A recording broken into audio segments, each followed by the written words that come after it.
Wow. What's up, everybody? How are you doing? I'm Simaro P. I represent the Vals podcast, all about elevating your thinking, conversations and discussion that are going to help us have a different perspective when it has come to reality. Monday, and I think today is the last Monday of the month of January. And like I did promise you, I'm going to be trying to react about some questions I've been getting from the sessions, and someone trying to talk about how we can deal with adversities. And chengeno kugamba chiri chim. Let's get to come to the realizations with the reality. For example, yesterday was a Sunday and it's past, and you can't reverse it. But we have to stop shitting about the adversities and try to come up with solutions, because excuses will never help anybody get anywhere. I think everybody abasinga mwabalabanga they be about New Year resolution ngena kola chintu wechiti ngena kola wechiti. Right now January wuna wedeko. So far, how is the progress? They are not about what they did talk about. Roachi, ntitukola ebintu ebimu nga tukopa bikope. Tokola bintu because it's what you love to do. Okola ekintu because ochikopa bokopya abantu abasinga bachikola. You're having a new year and you want to celebrate a new year, but you don't have any reasonable reason why you do the very same things like everybody who doing it. So, nzengamba, there are things we're not focusing on as in reality, because excuses will never help anybody become who they would love to be. I can agree to the situation whereby in Tabanto Basinga, me myself as well, for Tabanto Basinga, we have adversities. There are things we can never be able to control. You find yourself maybe to be controlling. But if you keep dwelling about that, shitting about the adversities, you are gonna stay the same. But eventually will be happening. You can't be able to be controlling, but you can be able to control yourself and change the perspective. But if we keep following the ideologies, you are gonna keep ending up like everybody else. Let's talk about what's happening. People are complaining about you can wake up and complain about how your life is as in distracted. Well, because of my girlfriend, because of my boyfriend, my family is too mean to me. Let me tell you something. Nobody gives a fuck about what's happening in Mubulambo, though they may try to pretend to be doing so. For example, singo kera kumacha no ganto ine bizibu bingi. Kera kumacha gena mu town yona joberamu. Wanike chipando chiwanike nyene bizibu bingi nyoni na stress na depression ngenda kwetuga. And see how many people are gonna give a fuck about what you're gonna do. Abantu bagenda tambula bakuyitako buli mungu agenda kola mirimu je. What does it mean? That's the reality.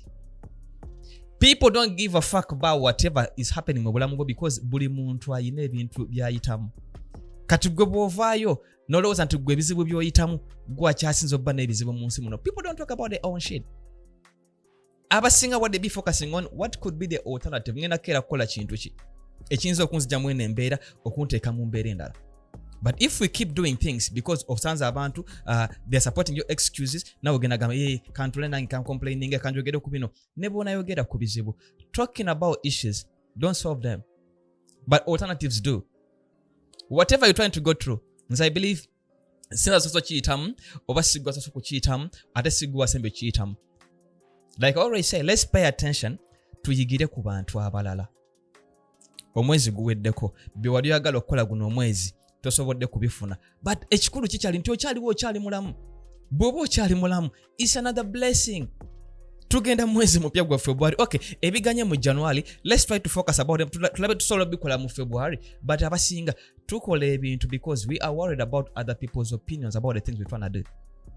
Okola ebintu ate gunda ajja kunsekerera, ate gunda ajja kunjajinga. Whenever you keep living your life based on other people's definition about how you should live your life, you are gonna keep living what I call illusions.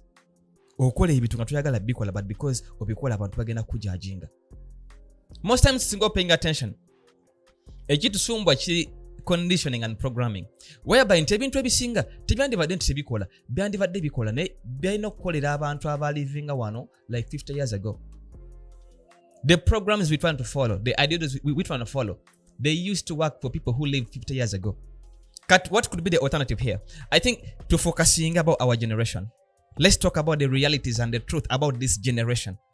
Today we have the internet. Omuntu yenanga okera kumacha no complaining. Oyina kyavaita smartphone, oyina the tablet, oyina bikoze bitya. You have internet. osobola okuyiga ebintu by'otasobola kuyiga myaka 2 mabega myaka 5 mabega. It comes down to paying attention to what's happening today. Tuli mu generation nga all we need si ideology ya muntu, si conditioning ya muntu, si gundi yagamba. What's working about today? Nebona jja mu generation ki tebona kulugenda kera ku machanga buli kimu kitambula nga gwe boyagala kitambule. Nze nabagamba I'm not a motivation speaker because motivation does fade away. Kera ku macho mutana ku motivating katomaka gwali gutandika wano. People are motivated. Buli omu ngena kola kino gunuma ngena bera bwenti new year new me. Right now bidwa. It does fade away.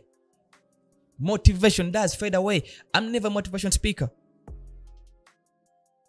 I did tell you whatever I'm going to be talking about is about awareness. Because awareness agenda kuyamba okulaba ebintu nga bwe biri. So singa nze bwenjagala bibere oba singa gwe bweyagala bibere. Everybody who be talking about their motivations. It could be very good. They can motivate you to get somewhere. But if it's all you're dwelling about, werimba. Because motivation does fade away. Adacho ino okujjukira nti buli muntu aba akunyumiza emboozi ye. Akunyumiza okusinzira ku yo bulamu nga bwabulamu bwayisemu. Whereby sigamba nti buli muntu engeri ebintu gy'abitegeeramu nawe botu bugendo bitegeeramu. We come from different backgrounds, different cultures, different intentions, different understandings, different programmings, different religions. So you can't tell me nti zangena kera kumacha mveyo nku motivating nga ze change ogera chokacha kino beere kitufu gwe kyote kina. I love to have discussions and conversation because njagala nnyo omuntu, if we talk about something, try to debate it against your own perspective, then come up with a decision. You have to question, think and decide.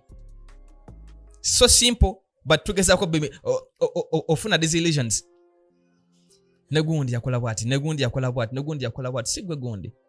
You are an individuality, you as a person, and you can never become anybody else.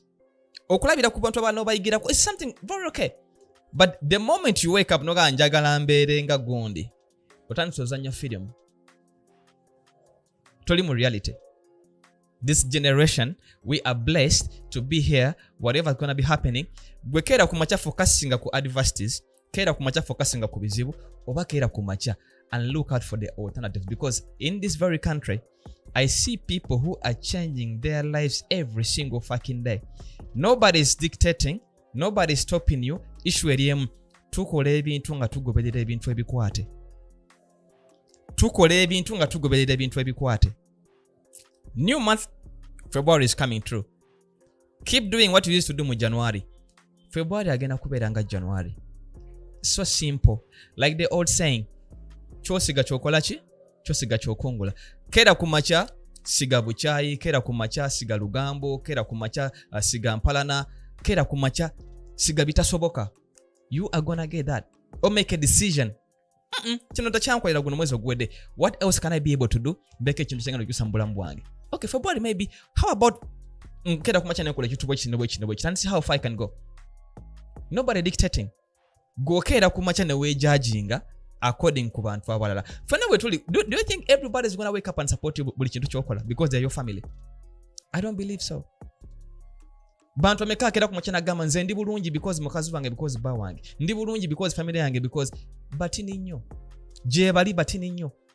Most people, they have made a decision to take a direction whether by abantu babategera whatever bategera, and they are becoming who they're becoming, not because katonda abagala nnyo fabama tatwagala nnyo. It comes down to the decisions you're going to be paying. So my question nange eriemu jengeno kulekera today, whose ideology are you following? Gobo okera kumacha notula wansi, no okera kumacha nokola kyokola, lwaki okikola? Bwokera kumacha nolaba kyolaba, lwaki okiraba? Bwokera kumacha lwaki okiwuliriza? If you're doing things as an obligation because somebody yakugamba, you are gonna keep doing the same mistakes like everybody else has been doing. The reason why I did give myself permission to come here and talk about the things I'm going to be talking about, because nze kinyamba okulaba obulamu mungere different. Buli wenjogera n'abantu abenjawulo ogenda oyiga ebintu ebyenjawulo. Nesinga nkera ku machane nga nze mama wange yekagwe mpuliza ye mutuufu. It means mama wange respectfully ayina ebintu byamanyi ate ayina entegeera ye weekoma. Respectfully. But if I only live my life ngamba mama wange yekaye mutuufu, baba wange yekaye mutuufu, mukazi wange yekaye mutuufu, you are going to be limited. because ebyokuyiga mu nsi muno tebisobola kuggwayo, but it's gonna be about you. When you do wake up, you make that decision. I want to put myself in a position whereby ngenda banjiga kino obongo bange bukaswe ku kiri, and that's how you're going to be able to change your life. Nebo nakera nga kumacha okera kumacha funa bya kwekwasa gundi yangamba ne gundi kino kyabaddewo kino kintu kimyo kyabaddewo. There are things munsi muno you can never be able to control them, but you can be able to control yourself. Before you judge anybody else, sit down. You are the person who can be able to change yourself, nobody else. Twagenda kera kumacha kuseba abantu balala bakwagale baba kutegeere, but focus on you becoming the person you love to be than trying to pretend or to fake it. Abantu abalala bakwagale nebo nakola ki munsi muno. We've seen people nga baba wana, but once they're gone, yesterday is yesterday. Is what I'm trying to say. Past is past. Abantu bagenda kujja baku celebrating lunaku lumu na kubiri weekend, they're gonna forget about you. So why would you live your life based on abantu bagenda gamba chi gunda ja kunjagala gunda gena? Live your life whereby if time ever come, you be like, okay man, it's gonna be rewind. You ain't having a competition, you ain't have a regret, you ain't having a resentment. You are gonna say, man, it's been a while, and it's all a blessing. G. Have a blessed week. God bless you. Tuja kwa Friday, I think I'll be coming through with the relationship level up conversation. I'll be coming through with some questions like I did promise you. So blessings everybody. God bless. We link up on Friday. Hallelujah.